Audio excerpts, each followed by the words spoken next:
Welcome to Center Stage. My name is Mark Gordon.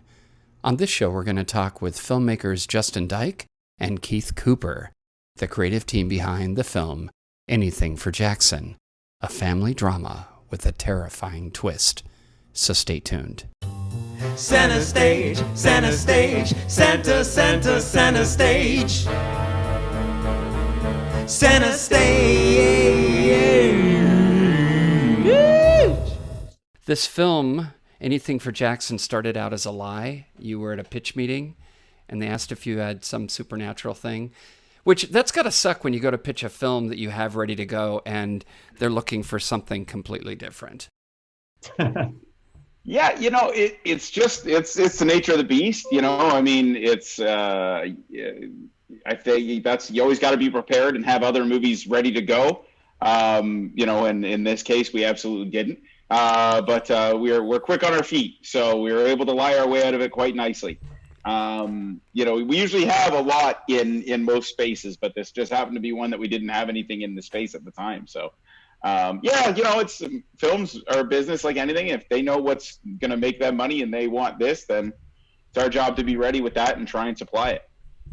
Well, you know a lot about the family movie, family fare, and you've dabbled a lot in Christmas movies, and now you're going to it's a family affair of a different sort that has a little darker, sinister vibe to it.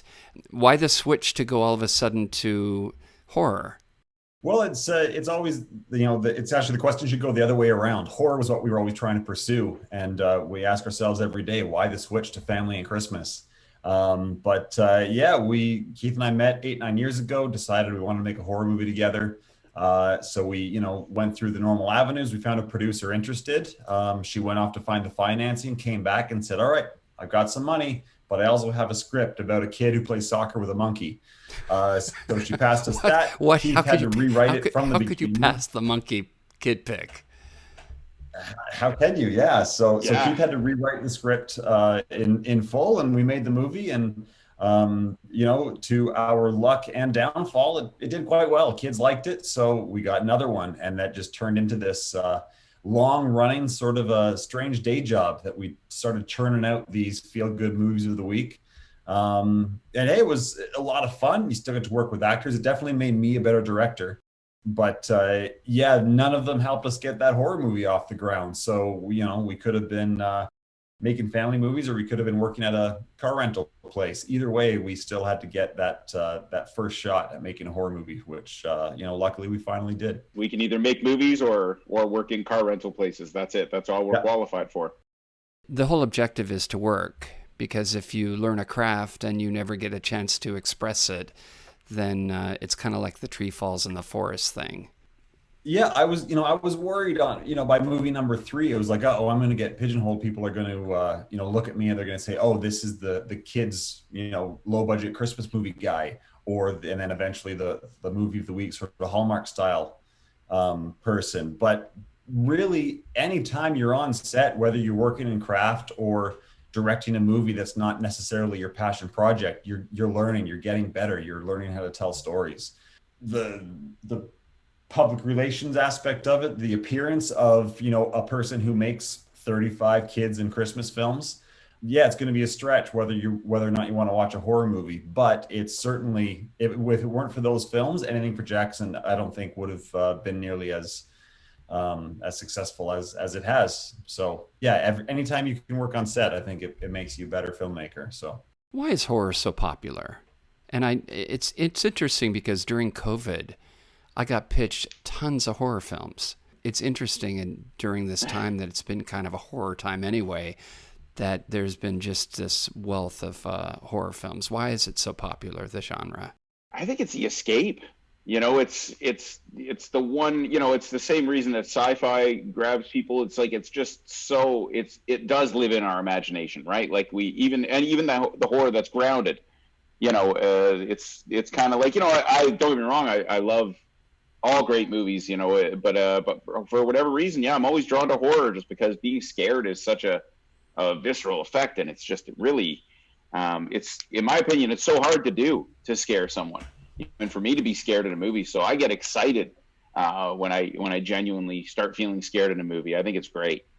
Yeah, I think it's the adventure. I don't think it's any different than a roller coaster. Mm. When you want to feel that rush and feel that adrenaline, while knowing in the back of your mind that you're completely safe.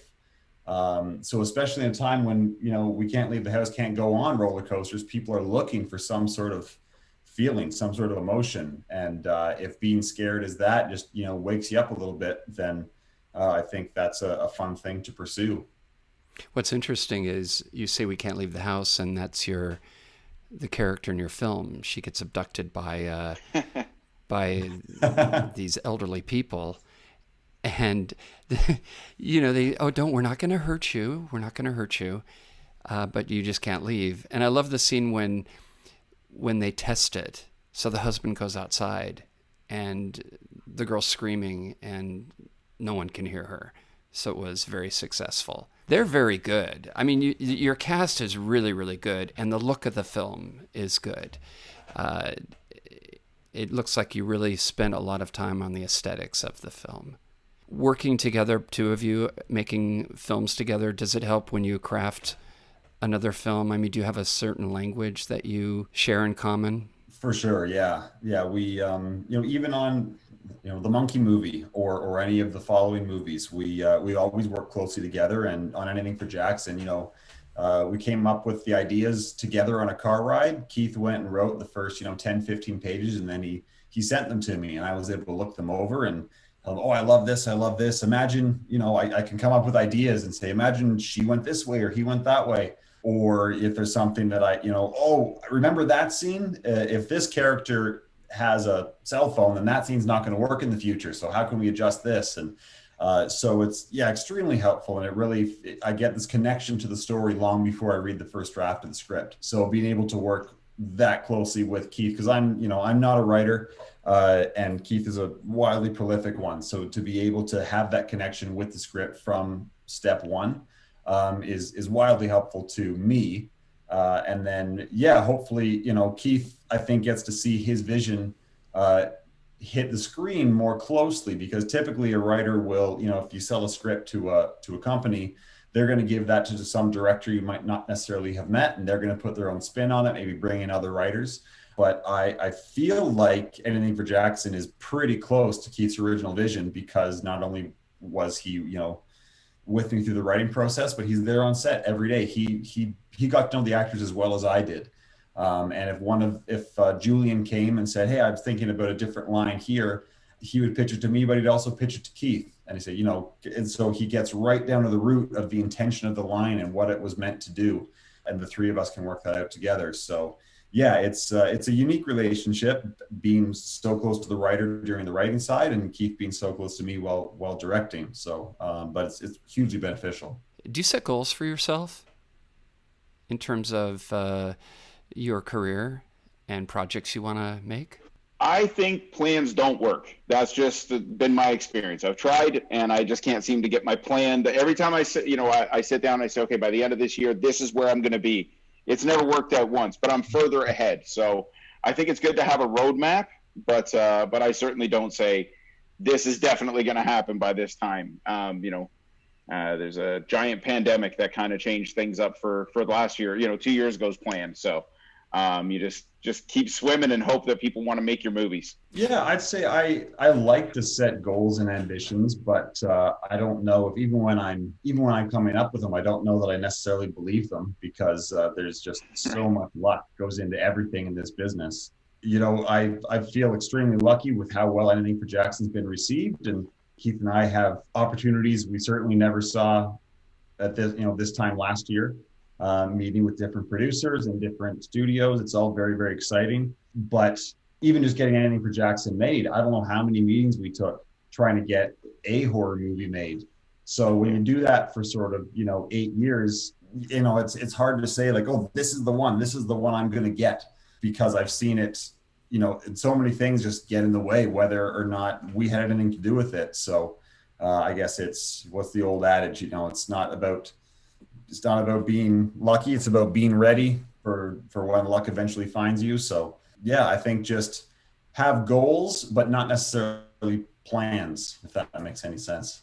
Well, you screened the film and it did the festival circuit back in 2020, right? And then is it because of COVID that you decided just to hold on to it for the year as opposed to releasing it? No, this movie flew through the distribution process. So we finished post production on day two of the Fantasia Film Festival out of Montreal.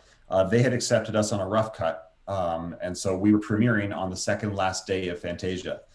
So that was the first time it played. That was in September of 2020. We then played another film festival called Night Stream, which was a collaboration online festival of 5 different festivals in the US. And then 2 weeks later, we heard that Shudder bought us as an original. So they bought the film. They were going to release it Q2 of this year, so it would be out, right about now. Right around now, yeah. But then with, I guess, the winter aspect of it, and they liked it enough, they said, no, we're going to push it and we're going to premiere it December 3rd. So we premiered as a Shudder original on December 3rd. And now we're just getting the Blu-ray release now on June 15th. So really, it flew through the distribution process. Another film that I'm a big fan of, The Mortuary Collection, they premiered on Shudder around a similar time, but they had their first screening at a film festival in 2019. So they had already been around for like 18 months before Shudder started to air them. So we just found this really lucky niche in time where they saw the film and wanted to send it right on air. So get ready for Christmas. Yeah. Shudder's a good format for you too. Oh, 100%. Are you proud of what you've done with this film? Yeah, I'm very proud of it. It's when I go back and watch it, I can certainly see all the mistakes I made. But it's I think I'm used to that at this point of, even just in the kids movies or the Christmas movies, I'm used to seeing the mistakes I make. But on Anything for Jackson, just everybody contributed so much to this film that I am proud. I'm proud to be a part of it. As I said, I see my mistakes, but I can see how much genius everyone else brought, and it's really nice they're being recognized for it. Like, Julian got an award at one of the festivals, and we're getting great reviews. A lot of the actors are being looked at for other projects. So it feels like a success. But even if the critics didn't like it as much as we gratefully that they do, I think I would still be proud of it because it is the movie I set out to direct, and we finally got it done. So I believe you scored really high on Rotten Tomatoes. Yeah, only one person didn't like us. That's all right. So 98% will take it. That's it. Cancel everything. Yeah. There's always a critic. Guy. There is always a critic. Yeah. Speaking of which, how do you deal with that inner critic? That one that gets in the way of the creativity. How do you deal with that? I would say this is another spot that Justin and I work really well together. Luckily, we never seem to be down at the same time. So we kind of go back and forth of, picking the other person back up and be, just when you think you've got nothing left and the other person will say, it's okay. We're going to do this and we're going to do that. And it's going to be great. Vice versa. So it's, we're able to be cheerleaders for each other in those kind of times. Cause it's a roller coaster. Sometimes you're feeling great, and other times you're like, I have no business in this, industry at all. If I watch Midsommar, I'm like, I don't know why I'm making movies. This movie's so good. I have no business. How do you know when it's going to connect? I mean, who's the gauge on that? Do you just make it the best that you can do and put it out there and hope that the audience will like it? Because so many films are made that they can be dreadful. But how do you do you please yourself first? I think that's the only way to do it. If you make a movie to please a specific audience, I don't think your heart's ever going to be in it. And I made 30 Christmas movies. Hey, you worked. But no, I think if you're going to have to tell a story like this, then you have to do it for yourself, or there's going to be a lack of authenticity in it. I think if you're trying to please somebody else, then you'll just I think you'll miss the mark, because you can never be in that person's head. So for me, I make it so that I like it as much as possible, and try to see the forest for the trees, because by the time you're onto the last edit of that thing, every frame so intimately that it's really hard to step back and get judgment on it. But that's the big struggle, is you got to try as hard as you can to watch it objectively. Has Yeah, it? I've always just said, hey, do what you do and let them come to you. And Uh, we set out to make a movie I wanted to see. I was like, I would want to watch this movie. This sounds like something I would want to watch. So ultimately, yeah, that's kind of the approach that we've been taking with our horror movies and our other movies as well. Obviously not the Christmas ones. They're very specific in what they want, but even there, you still try to do as much as you can, to change it up or put your stamp on it. So. But with anything for Jackson, we were just like we got really lucky with Vortex. They were great. They knew we knew exactly what we wanted to do and we knew how to do it. And they were just like, yeah, great. Show us when it's done. This is going to be awesome. So it was fantastic. has the process changed? The creative process changed for you, Justin and Keith? A change from where? Like from our first movies, you mean? Yeah, just has it evolved over time, and do you take a little bit of learning from the first into the next into the next? Yeah, I think for me, it's always changing. Yeah. I'm constantly wondering if I know what to do. So I'll still be surfing YouTube and I'll see, some 18-year-old like how to be a director. I'm like, I gotta watch this. Maybe I should learn how to be a director from this film student or whatever. So yeah, I'm constantly wondering and second guessing techniques. Or I'll be like, oh, you know what I should do? I should write this whole script out on cue cards so I can look at it in front of me. Or I should come up with all these different strategies and techniques. And yeah, it's constantly evolving. And most of my new ideas don't work, and then the 10% that do, you hold on to those and bring them forward with you. So Keith, yeah, I think it's impossible for it not to evolve. what are the you have some framed it looks like uniforms behind you. What are those? What are those behind you? There's Oh, Let's sorry, see me. behind you. Those are my grandfather's World War II pilot jackets. cool. Wow. Did you know And in him? case you're wondering, this is a blind. That's It's just a very blind. nice. Oh, and do you Very see nice. I've got this is I don't know Got a what this China is. hutch there. Yeah, it's a China hutch. It's very hutchy. I got on too late to do the artificial background of me in a studio. Justin always is the most impressive. Well, you know what the thing is? His art direction is perfect.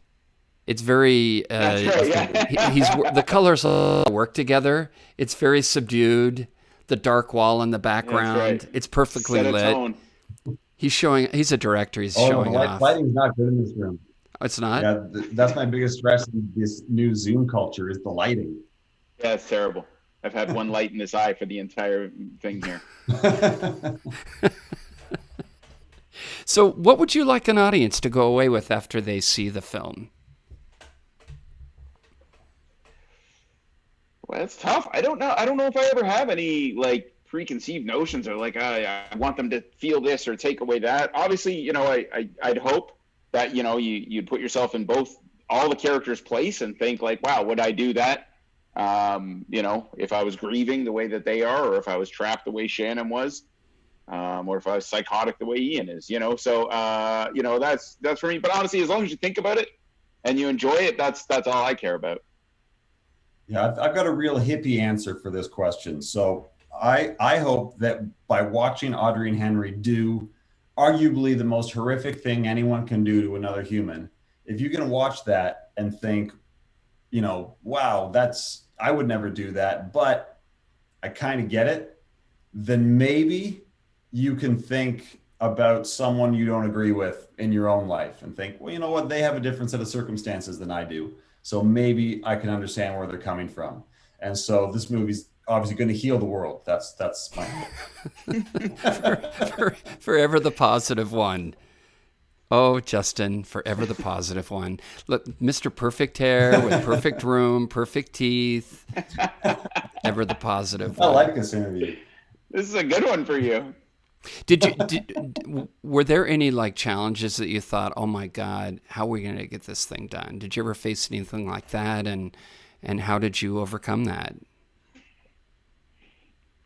I'll say the last day was the craziest. I think we had 95 setups. We only had 15 days to shoot the whole movie. So this is where Justin shines.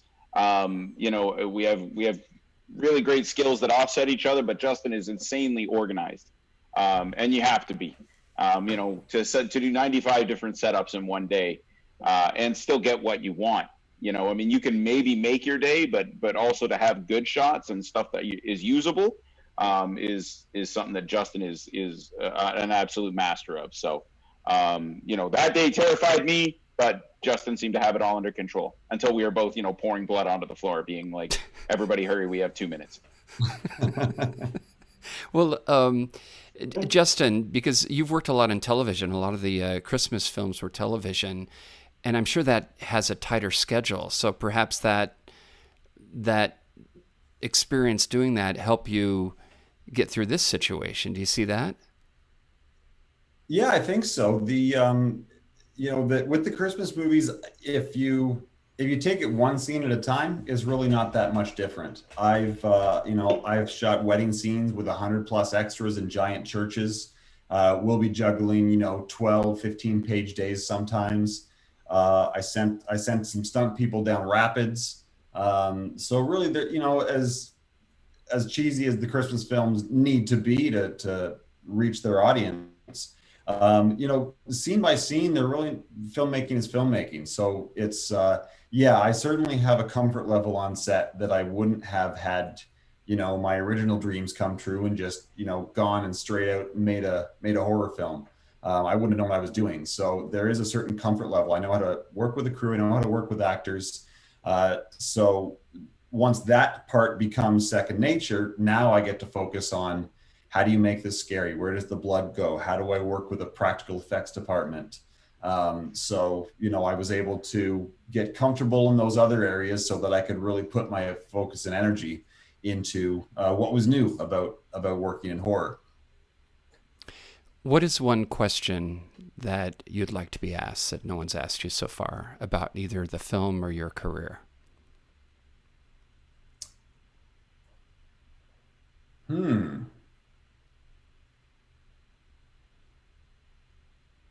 I don't know. I was going to say, I was telling Justin this morning, I was upset that no one's asked me what my favorite dinosaur is, but that seems like it's a bit of a throwaway on this one now. What about the T-Rex? Wasn't really as fast. Have you seen that? They studied the way the build of a T-Rex, and it really wasn't a fast creature. What a buzzkill that was. Everything is just, my life's getting ruined. They're all lies. Science is lying to me. No, because you do a lot of these. You do a lot of these, and I watched some of your interviews, the one on YouTube, and some are. It must be challenging sometimes to sit there and meet somebody you don't know who's trying to be glib or whatever, and that misses the total boat about the essence of what it is that you do. Yeah, I'm sure there's sometimes that the questions are repetitive, but I'm certainly grateful for anyone who shows enough interest, and if they host a podcast with 2 listeners, that's 2 people who wouldn't have heard about our movie otherwise. So this is the new world, and this is how you get word of mouth out. So I'm glad for anyone who's willing to talk about it. But yeah, questions we haven't been asked. I don't know. There've been a lot of good questions, to be honest. Like, I was surprised. Like, we had some, yourself, like other people, like, just sometimes it's surface stuff, but some people have dove deep, about like the psyche of it, like, where we got the ghost inspiration. That one was a good one. Well, some of the backstory.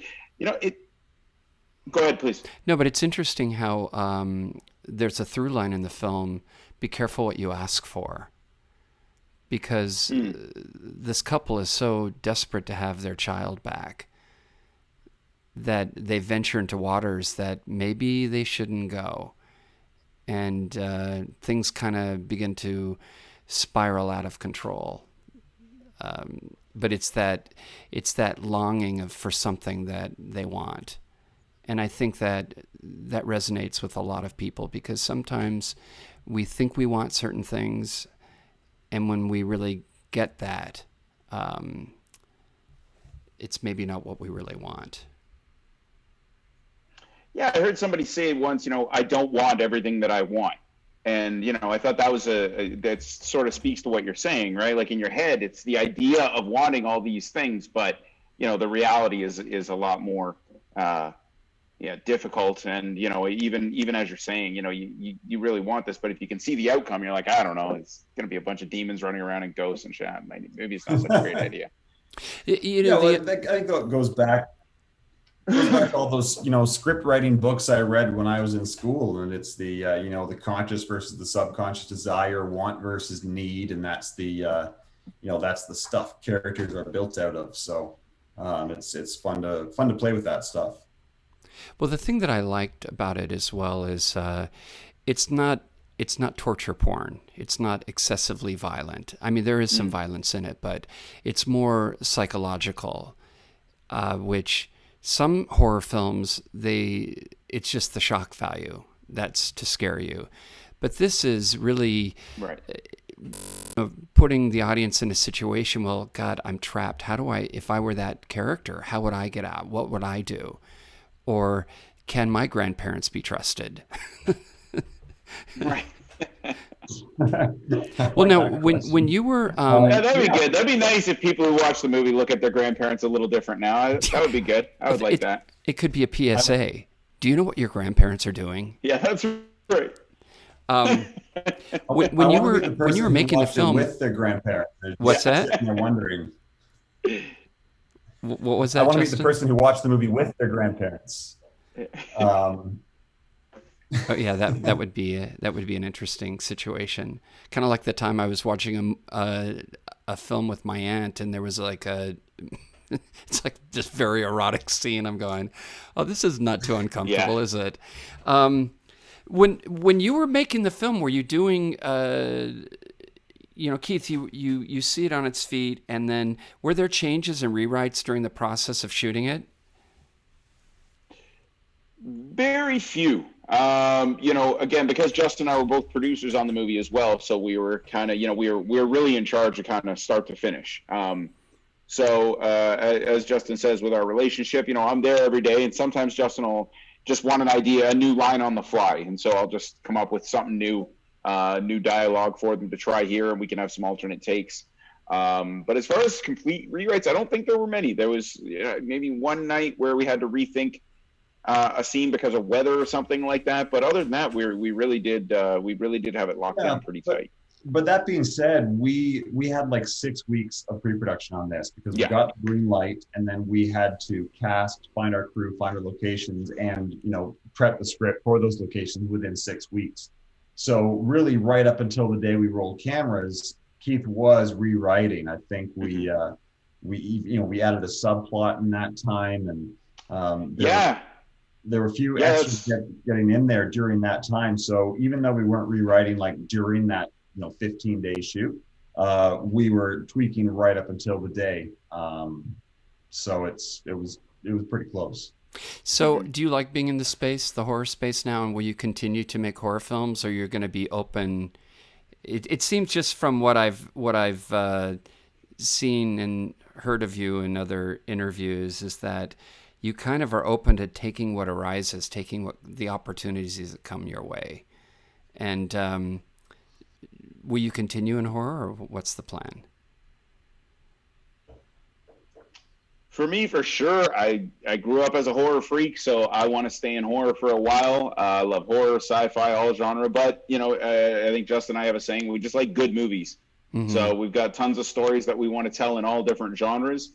I look back to the old days of like the Spielbergs and stuff like that, where you could make, Jaws, but then turn around and make E.T., and then, start. Or now West Side Story. Things like, so. Yeah. Right. Yeah. So, I mean, now I know we're not Steven Spielberg, but if we can kind of, emulate something like that where we can work in different genres, that would be ideal. But if I have to make horror movies for the rest of my life, I'd be a very happy camper. Yeah, I love looking at Rob Reiner's. What's that? Oh, sorry. I love looking at Rob Reiner's stretch throughout like the 80s and 90s, because he just knocked out like, top movies within their genre back to back to back. From you got mail, what with Princess Stand by Bride, Me. Stand by Me, just like different genres. A Few Good Men. Like it was just a crazy stretch of as far apart genres as you could get, and he just crushes all of them. So that's always really inspiring. I'm the opportunities right now are in horror, and I couldn't be happier about that. So I'm really thrilled to stay there. But yeah, I would love to. I would love to reach a Rob Reiner career. That would be incredible to be able to dabble in so many different genres and tell so many different stories. Would be a blast. Anything for Jackson is currently available on VOD, digital HD, DVD, and Blu-ray. It's also streaming on Shudder.com. Until next time, this is Mark Gordon, and I'll see you center stage. Center stage, center stage, center, center, center stage. Center stage. Hello, this is Homer Simpson. Whenever I want to know what's going on in the entertainment world, I listen to Center Stage with Mark Gordon.